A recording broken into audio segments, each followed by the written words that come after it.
NDA government form అవుతుంది. Clean sweep చేయబోతున్నాం. భారీ మెజారిటీతో ఎన్డీఏ అభ్యర్థులు ఎవరైతే పోటీ చేస్తున్నారో వాళ్ళందరూ కూడా గెలవబోతున్నారు. దీనికి నిదర్శనం మొన్న పెరిగిన ఓటింగ్ శాతమే. సుస్థిర ప్రభుత్వాన్ని, అభివృద్ధిని, శాంతి భద్రతల్ని కోరుకున్న ప్రజలందరూ కూడా వారి ఓటును నమోదు చేసుకోవడంలో బిజీ అయిపోయారు. 81% పోల్ అయింది. ఖచ్చితంగా వైఎస్ఆర్సీపీ వ్యతిరేకతే ఈ ఓటర్లందరినీ కూడా బూత్ దాకా తీసుకొచ్చి వాళ్ళ చేత ఓట్లు ఇచ్చిందని కూడా నమ్ముతున్నాం. ప్రభుత్వ అధికారులు ఎవరైతే ఉన్నారో వాళ్ళు కూడా ఎన్నడూ లేని విధంగా వారి ఓటు హక్కుని వినియోగించుకోవడం జరిగింది. ప్రజలు ఈ వైసీపీ ప్రభుత్వాన్ని తరిమికొట్టేదానికి సిద్ధపడుతున్నారు అనేది ఇదొక నిదర్శనం. ఈ కార్యక్రమంలో భాగస్వాములైన వివిధ పౌర సంఘాలకు కానీ మన ఎన్డీఏ పార్టీలు అయినటువంటి బీజేపీ, తెలుగుదేశం, మా జనసేన వాళ్ళకు కూడా అభినందనలు తెలియజేస్తున్నాను. వైసీపీ నాయకుల వ్యక్తం ఏంటంటే జగన్ చేసిన సంక్షేమ పథకాల అభివృద్ధియే ఈ యొక్క ఓటింగ్ శాతం పెరిగింది, అందుకే అందరూ జగనన్నకి మద్దతుగా ఓటేసేదానికి వచ్చారని చెప్తున్నారు. ఈరోజు జిల్లా వ్యాప్తంగా మేము దాదాపుగా 10 పాత ఉమ్మడి నియోజకవర్గ ప్రకారం 10 నియోజకవర్గాలు తిరిగినట్లయితే ఎక్కడ కూడా మన ఎన్డీఏ అభ్యర్థులు గెలుపును కోరుకుంటున్నారు. నెల్లూరు సిటీ అయితేమి, రూరల్ అయితేమి, కోవూరు అయితేమి, ఈ విధంగా చుట్టుపక్కల ప్రాంతాలందరూ కూడా రేపు రాబోయే ప్రభుత్వంలో వైఎస్ఆర్సీపీని భాగస్వామ్యం చేస్తే మన పత్రాన్ని మనమే కోరుకున్నట్టు అందరూ తెలుపుతున్నారు. మౌత్ పబ్లిసిటీ కూడా ఈరోజు ఈ ప్రభుత్వాన్ని మార్చాలి, ల్యాండ్ టైటిలింగ్ యాక్ట్ లాంటి తిక్క పనులు చేస్తున్న జగన్ ప్రభుత్వాన్ని తరిమి కొట్టాలని చెప్పి అందరూ నిర్ణయం తీసుకున్నారు. ఇది వాళ్ళని కప్పిపుచ్చుకునే ప్రయత్నమే. శాంతి పద్ధతులు లోపించి ప్రజలు చాలా ఇబ్బందులు పడుతున్నారు. వాళ్ళ పిచ్చి అమెండ్మెంట్ వల్ల, అభివృద్ధి లేకపోవడం వల్ల చాలా ఇబ్బందులు పడుతున్నారు.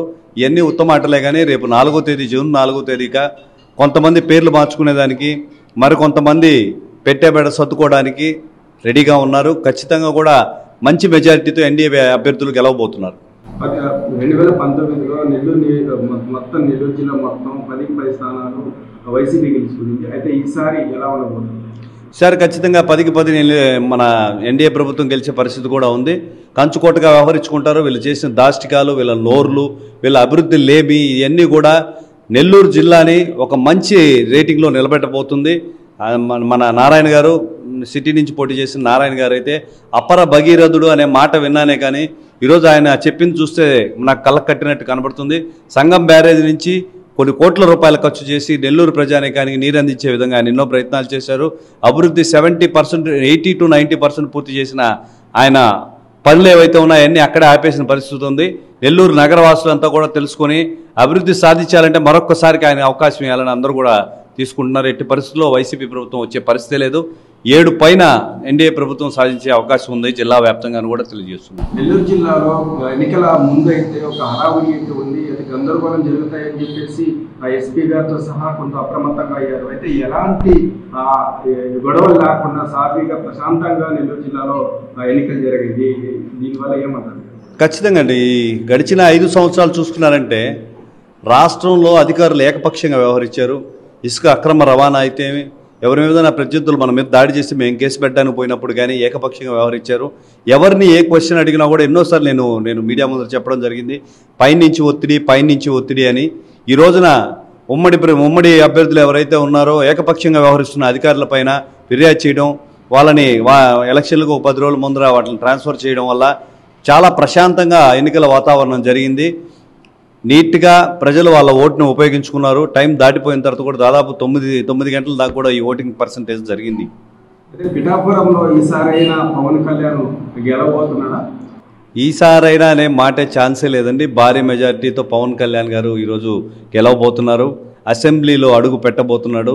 ఈ రోజున పవన్ కళ్యాణ్ గారి గురించి ప్రపంచవ్యాప్తంగా మాట్లాడుకునేటట్టు ఐక్యరాజ్య సమితి నుంచి ప్రజలకు ఎవరైతే సేవ చేస్తున్నారో వాళ్ళకి మాత్రమే పిలుపు ఉంటుంది.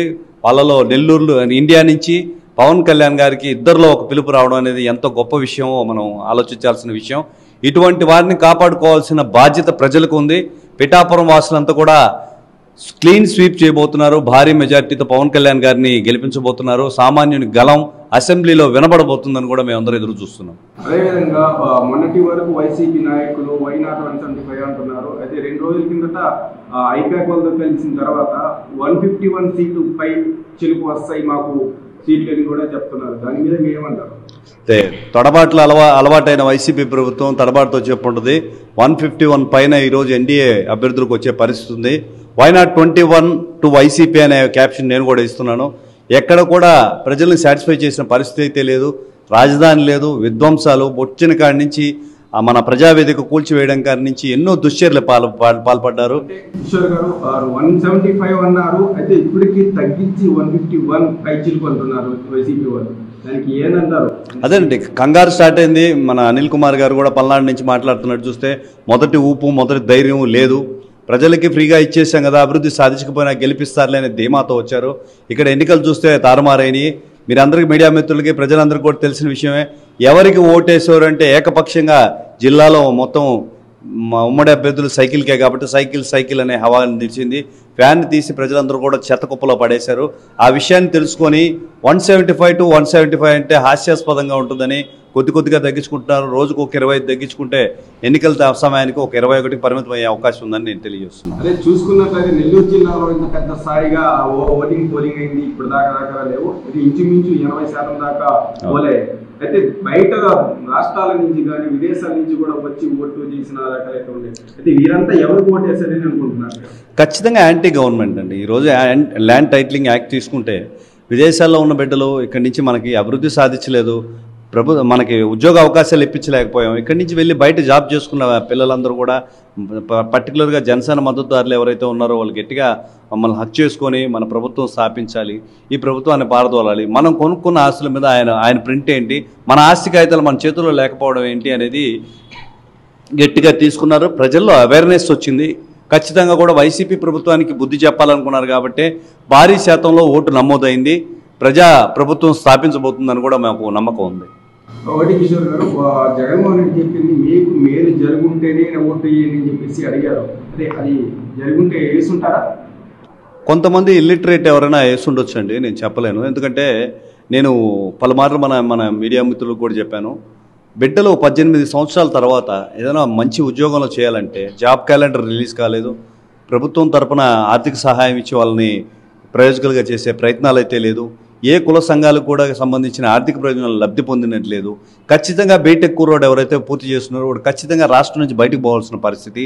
అదేవిధంగా కోవిడ్ సమయంలో చూసాం, ఇక్కడ ప్రజాప్రతినిధులకి ఎవరికి కూడా తీవ్ర అస్వస్థతకు గురైనప్పుడు రాష్ట్రం దాటి బయటికి వెళ్లాల్సిన పరిస్థితి. ఉద్యోగాలు లేవు, ఇటు పక్క చూస్తే అభివృద్ధి లేదు, క్యాపిటల్ లేదు.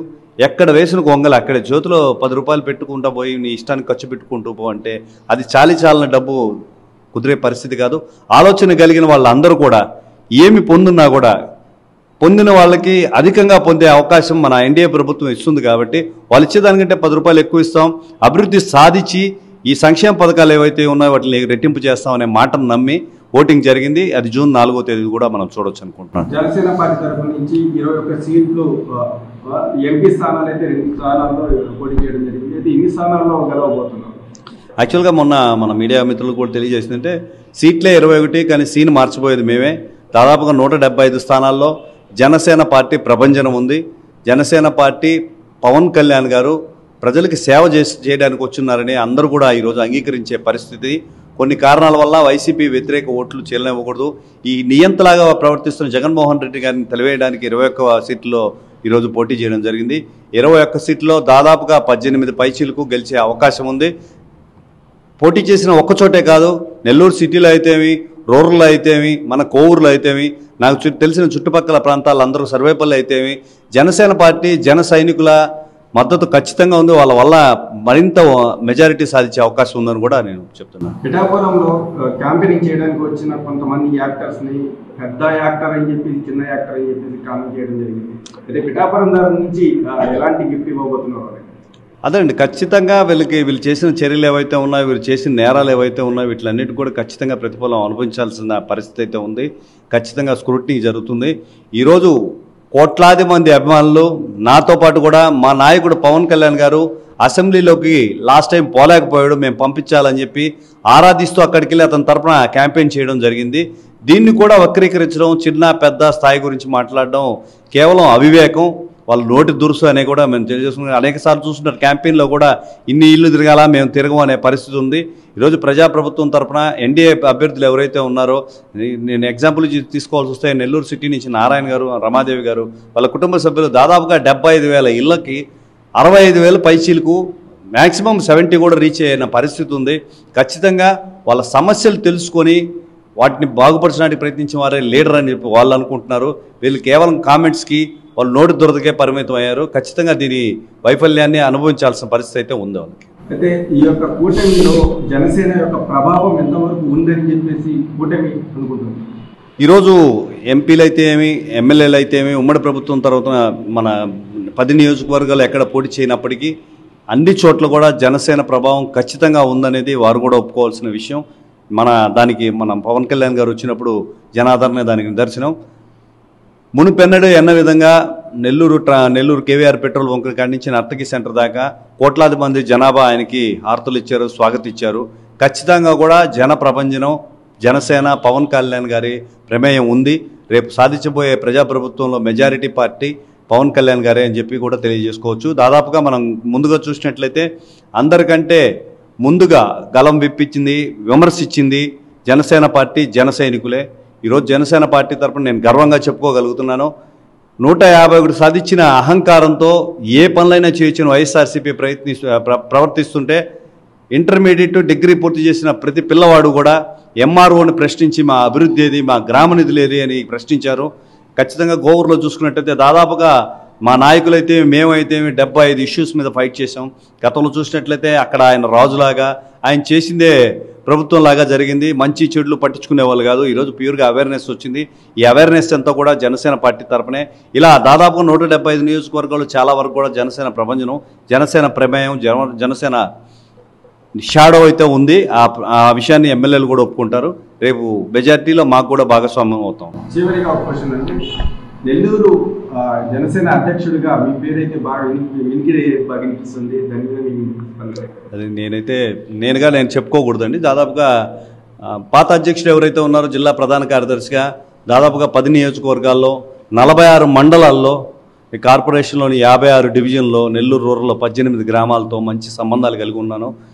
బాధ్యత ఉన్నా లేకపోయినా ఏ పదవి ఇచ్చినా కూడా నేను ఈ బాధ్యతను పూర్తి చేస్తాను. నా చుట్టుపక్కల నేను పోగలిగినంత. పోయినసారి ఎలక్షన్లో చూసినట్లయితే 18 గ్రామాలు దాదాపు 7-8 గ్రామాలు నాకు రూరల్ ఉప్పుటూరు అయితేమి, దేవరపాలెం అయితేమి పిల్లలు ధైర్యంగా జెండా భుజాన పెట్టుకొని కాళ్ళు ఎగరేసి పవన్ కళ్యాణ్ తరపున మన మనిషి వచ్చాడని తిరుగుతున్నారు. దానికి నేను రుణపడి ఉన్నాను. అదేవిధంగా కోవూరు గ్రామంలో చూసినట్లయితే మెనగల్లు కానీ, మన కోవూరు కానీ, బుచ్చిరెడ్డిపాలెంలో కానీ మా ప్రజా సమస్యల తరపున మనం చేసిన పోరాటాల వల్ల మంచి గుర్తింపు ఉంది. ఎక్కడికైనా పోతే నాకు నిజంగా చిన్న ఎప్పుడు చెప్పుకుంటూ ఉంటాను. ఇద్దరే తమ్ముళ్ళు, ఇద్దరు కూడా ఫారిన్లో ఉన్నారు. ఈరోజు జిల్లా మొత్తం కూడా కిషోర్ అన్న నా మీదకి వస్తుంటే చిరంజీవి గారికి కూడా ఆ విషయం నేను తెలియజేయడం జరిగింది. నేను మన అభిమానం వీక్నెస్ అండి. మీ అభిమానాన్ని కొంత భాగం నాకు షేర్ చేస్తున్నారు. కోట్లాది మంది అభిమానులు వేళల్లో నా వెనక అన్న అని పిలుస్తున్నారు. ఈ అభిమానానికి నేను దాసుణ్ణి. నాకు బాధ్యతలు ఇచ్చినా ఇకపోయినా కూడా జిల్లా వ్యాప్తంగా కూడా పలుమార్లు కొన్ని చోట్ల మాలో చిన్న ఉన్న మనస్పర్ధల వల్ల మన కిషోర్ అన్న మా నియోజకవర్గానికి రాకూడదు అని చెప్పి అన్న అని అన్నారు. కిషోర్ అన్న మా నియోజకవర్గానికి రాకూడదు అన్నప్పుడు కూడా పార్టీ నా తరపున నిలబడింది. కిషోర్ అనేవాడు పార్టీ మనిషి, మీరు స్టాండ్ తీసుకోవాల్సి వస్తే కిషోర్ వెనకే మేము నిలబడతామని చెప్పి మా పార్టీ పెద్దలు చెప్పున్నారు. దానికి వాళ్ళకి నమస్కారాలు తెలియజేస్తూ బాధ్యత ఇచ్చినా ఇకపోయినా కూడా ఇదే బాధ్యతను కొనసాగిస్తాను. పవన్ కళ్యాణ్ గారు ఏం చెప్పినా ఎవరిని చూపించినా నడవడానికి మేమంతా సిద్ధంగా ఉన్నానని కూడా మరొకసారి తెలియజేస్తున్నాం.